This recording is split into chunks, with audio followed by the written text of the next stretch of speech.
Hello friends, मेरा नाम है तरनीत सिंह और मैं आपका अपना मास्टर क्रिप्टो कंसल्टेंट। जैसे कि हमने वादा किया था कि हम एक नई वीडियो के साथ आएंगे, तो आज की हमारी वीडियो का टॉपिक है व्हाट इज ब्लॉकचेन। तो आइए समझते हैं कि ब्लॉकचेन है क्या। अगर हम अपने आसपास नज़र घुमा के देखें तो बहुत सारी ट्रांजेक्शन्स हमारे आसपास हो रही है, चाहे वो शॉपिंग मॉल में हम शॉपिंग करें या बैंक में जाएं।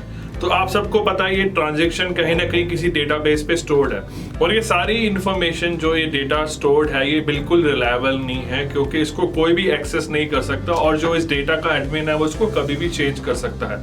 तो इस तौर पे इसको रिलायबल नहीं मान सकते। अब आप अज्यूम करिए कि एक ऐसा सिस्टम जो डिसेंट्रलाइज्ड हो, जिसपे आप रिलाय कर सको, जिसपे आपको एक्सेस मिले और जिस डेटा को आप चेंज ना कर सको, तो इस चीज को हम बोलते हैं ब्लॉकचेन। तो इसी समस्या के समाधान को निकालने के लिए ब्लॉकचेन का जन्म हुआ। यूं तो 1990 से ब्लॉकचेन के ऊपर रिसर्च चल रही थी, लेकिन सन 2009 में बिटकॉइन का जन्म ब्लॉकचेन की टेक्नोलॉजी को यूज करके हुआ। तो अब आइए आसान भाषा में समझते हैं कि ब्लॉकचेन है क्या। अगर हम अपने आसपास ग्रोसरी स्टोर को देखें तो वहां पे सेल परचेज और कहां से स्टॉक आया, कहां स्टॉक गया, ये सारी ट्रांजैक्शन रिकॉर्ड की जाती हैं। इस रिकॉर्ड को हम लेजर के फॉर्म में, बरी खाता के फॉर्म में तैयार करते हैं। तो ब्लॉकचेन को हम समझ सकते हैं कि ब्लॉकचेन वो लेजर की किताब है जिसको हम एक बरी खाता कहते हैं, और ब्लॉकचेन के अंदर जो एक ब्लॉक होता है उसको हम रिकॉर्ड बोलते हैं। कि जैसे लेजर के अंदर हम बहुत सारे अपने रिकॉर्ड्स रखते हैं सेल परचेज का, तो ब्लॉकचेन के अंदर का जो ब्लॉक है उसको हम रिकॉर्ड बोलते हैं। तो आइए समझते हैं कि एक ब्लॉक के अंदर ऐसी कौन सी 3 इंपॉर्टेंट इंफॉर्मेशन होती हैं। पहली इंफॉर्मेशन, उसमें डेटा होता है। डेटा क्या होता है? अगर मैं बिटकॉइन से कोई भी ट्रांजेक्शन कर रहा हूँ तो एक ब्लॉक के अंदर उसकी पूरी ट्रांजेक्शन हिस्ट्री होगी कि मैंने वो क्रिप्टो करेंसी किसको ट्रांसफर की। दूसरी बात जो हम उसमें रिकॉर्ड करते हैं उसको हम कहते हैं हैश।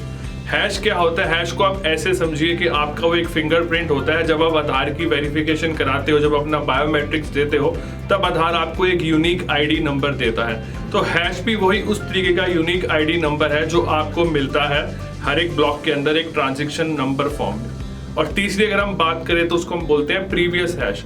तो जब भी एक नया ब्लॉक क्रिएट होता है, उसके जो पीछे की ट्रांजैक्शन होती है उसके प्रीवियस हैश को नए ब्लॉक में डाला जाता है, और इस तरीके से कड़ीवार हर आगे आने वाले ब्लॉक में हम उस प्रीवियस हैश को ऐड करते हैं। इसीलिए इस पूरी सी कड़ी को हम ब्लॉकचेन बोलते हैं। लेकिन जो पहला ब्लॉक हमारा होता है उसमें कोई भी प्रीवियस हैश नहीं होता, इसलिए उसको बोला जाता है जेनेसिस ब्लॉक, क्योंकि वो सबसे पहला होता है। अब हम बात करते हैं कि ये सारे प्रीवियस हैश इसलिए बनाए जाते हैं कि हम सारी हिस्ट्री को ट्रैक कर पाएं। अब हम समझते हैं कि इससे क्या फायदा होता है। इससे हमारी इंफॉर्मेशन टैंपर नहीं हो सकती, हमारा इंफॉर्मेशन पूरी सिक्योर होती है और हमारी सारी इंफॉर्मेशन रिलायबल होती है। यूं तो आप जानते हैं कि ब्लॉकचेन को बहुत सिक्योर बनाया गया और इसमें बहुत सारी लेयर्स को ऐड किया गया है। अब इसको एक बहुत अच्छे एग्जांपल से समझते हैं कि अगर मैंने एक ब्लॉक का हैश को चेंज करना है, तो आप ये समझिए जो मैंने प्रीवियस हैश वाली आपको बात बताई थी, आने वाले हर ब्लॉक के अंदर वो हैश चेंज हो जाएगा, जिससे पूरा डेटा इनवैलिड हो जाएगा। अब अगर हम मान लें कि हमने एक हैश को बदला, तो हम ये कह सकते हैं कि चल मैं अब सारे हैशेस और सारे ब्लॉक्स को चेंज करता हूँ। ये कहना तो बहुत आसान है, लेकिन आपको जानकर हैरानी होगी कि अगर एक बिटकॉइन का ब्लॉक हमें चेंज करना है तो कम से कम 10 मिनट का समय लगता है। तो मान लीजिए अगर 1 करोड़ ब्लॉक्स पड़े हैं तो कम से कम सारे ब्लॉक्स के हैश को चेंज करते करते और प्रीवियस हैश को मैच कराते कराते हमें कम से कम 200 साल तक का समय आराम से लगेगा। अब जो ये टाइम वाली चीज है ये इंप्लीमेंट होती है प्रूफ ऑफ वर्क वाले कंसेप्ट से। तो प्रूफ ऑफ वर्क वाला कंसेप्ट एक्चुअल में है क्या? ये एक हाई सिक्योरिटी फीचर है ब्लॉकचेन के अंदर, जिसका मतलब ये है कि आपको हर एक ट्रांजेक्शन, हर एक ब्लॉक को जो आपने चेंज किया है उसके लिए आपको 10 मिनट का समय देना पड़ेगा।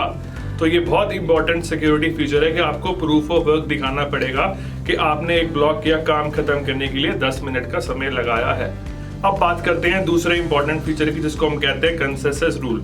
अब मान भी लेते हैं कि आपने समय लगा भी लिया चेंज करने के लिए, आपने 200 साल लगा भी दिए, बट ये सारा जो नेटवर्क है सारा डिसेंट्रलाइज्ड है और वर्ल्ड में ये सारे कंप्यूटर नेटवर्क्स और ब्लॉकचेन्स फैली हुई हैं। तो अगर आपने कोई डेटा को चेंज करना भी है तो आपको 50% मेजॉरिटी अपने पक्ष में लेनी पड़ेगी, जो कि बहुत ही इम्पॉसिबल है। तो उसको हैक करना भी बहुत मुश्किल है, इसलिए हम कहते हैं कि कंसेंसस रूल लेना इतना आसान नहीं है। तो यही एक फीचर, ये जो फीचर्स हमने बताए हैं, ब्लॉकचेन को हाईली सिक्योर बनाते हैं। अब बहुत सारे डोमेन्स जो है ब्लॉकचेन को यूज कर रहे हैं, लेकिन क्रिप्टो करेंसी धमाल मचा रही है। तो इस वीडियो में हमने समझा कि ब्लॉकचेन क्या है और ब्लॉकचेन इतनी सिक्योर क्यों है और क्यों क्रिप्टो करेंसी ब्लॉकचेन के फीचर्स पे आधारित है। अब नेक्स्ट वीडियो पे हम समझेंगे कि बिटकॉइन क्या है और क्रिप्टो करेंसी क्या है। तो बने रहिए हमारे साथ क्रिप्टोनॉमिक्स में। नेक्स्ट वीडियो के साथ हम आपके साथ पेश होंगे।